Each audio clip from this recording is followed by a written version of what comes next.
Katika ramani ya dunia, kuna sehemu chache tu ambazo uzito wake haupimwi kwa ukubwa wake, bali kwa athari zake kwa sayari nzima. Moja ya sehemu hizo ni mlango wa Hormuz, njia nyembamba ya maji inayounganisha ghuba ya Uajemi na bahari ya Oman. Lakini leo si njia ya biashara tu, ni mstari wa mbele wa mvutano wa kijeshi, ni kingo ya uchumi wa dunia, na sasa ni jukwaa la mapambano ya kimkakati kati ya Irani, Marekani na Israeli. Mgogoro ambao umeingia wiki ya tatu, huku ukitikisa masoko ya nishati na usalama wa kimataifa. Katikati ya hali hii tete, India imejipata katika nafasi ya kipekee, rafiki wa pande zote, lakini mshirika wa hakuna upande, na ikiwa na uhusiano wa kidiplomasia na Teherani, Washington na Tel Aviv.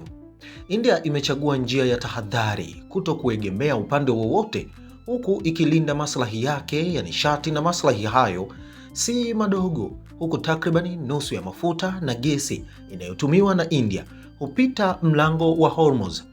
Hivyo, kufungwa kwa njia hii ni sawa na kukatwa kwa pumzi ya taifa.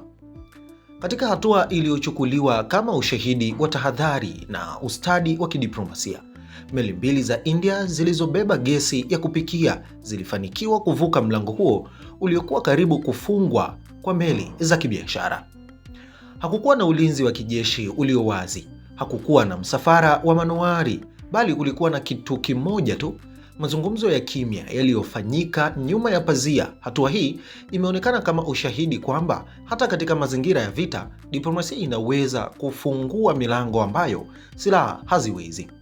Uso wa mkakati huu ni Subrahmanyam Jaishankar, mwanadiplomasia mwenye uzoefu anayesimamia usawa mgumu kati ya maslahi ya taifa na mvutano wa kimataifa. Katika mahojiano ya hivi karibuni, alisisitiza kuwa mazungumzo na Irani yameanza kuzaa matunda, ingawa alikiri wazi kuwa hakuna makubaliano ya jumla ya kudumu. Kila safari ya meli ni mazungumzo mapya, kila kupita ni mafanikio ya muda. Hii inaonyesha hali halisi ya mgogoro. Hakuna uhakika, hakuna uthabiti. Ni mchezo wa hatua kwa hatua. Kufungwa au kudhibitiwa kwa mlango wa Hormuz kumeleta mshtuko mkubwa katika usambazaji wa nishati duniani. Kwa India, matokeo yake ni uhaba wa gesi ya kupikia kwa kaya, kupanda kwa gharama za mafuta, pamoja na shinikizo la uchumi unaokuwa kwa kasi, huku zaidi ya hayo, meli zaidi ya 20 za India bado zimekwama katika maji ya hatari, zikisubiri mwanga wa kijani ambao unaweza kuchelewa au kutowahi kuja. Wakati India ikisukuma diplomasia, Marekani imechagua kuonyesha nguvu kupitia kauli ya Donald Trump. Washington imeanza kushinikiza mataifa mengine kupeleka manowari kulinda njia hiyo muhimu ya biashara. Hii inaashiria uwezekano wa kuongezeka kwa uwepo wa kijeshi baharini, hatari ya makabiliano ya moja kwa moja, pamoja na kuenea kwa mgogoro kuwa wa kimataifa zaidi. Lakini India imeweka mstari wazi: haitajiunga na operesheni za kijeshi. Ni msimamo unaoweza kuonekana kama wa tahadhari au hatari. Nyuma ya takwimu na siasa kuna hadithi za kibinadamu. Manowari ya Irani ilizambishwa katika bahari ya Hindi na kusababisha vifo vya mabaharia wengi. Miili 84 ilirejeshwa kutoka Sri Lanka, tukio linalokumbusha gharama halisi ya migogoro hii.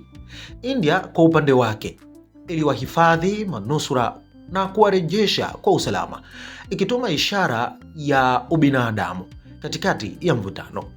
Mgogoro wa mlango wa Hormuz ni zaidi ya mvutano wa kikanda, ni kipimo cha jinsi dunia itakavyoshughulikia migogoro katika zama za utegemezi wa pamoja. Je, mataifa yatachagua nguvu za kijeshi au yatawekeza katika diplomasia? Kwa sasa India imechagua njia ya mazungumzo, ikitembea juu ya kamba nyembamba kati ya vita na amani. Lakini katika bahari hii yenye mawimbi ya siasa na silaha, swali moja linaendelea kubaki: je, mazungumzo yataendelea kushinda au yatamezwa na sauti za mizinga? Endelea kufuatilia Shehena Media kwa habari za uhakika.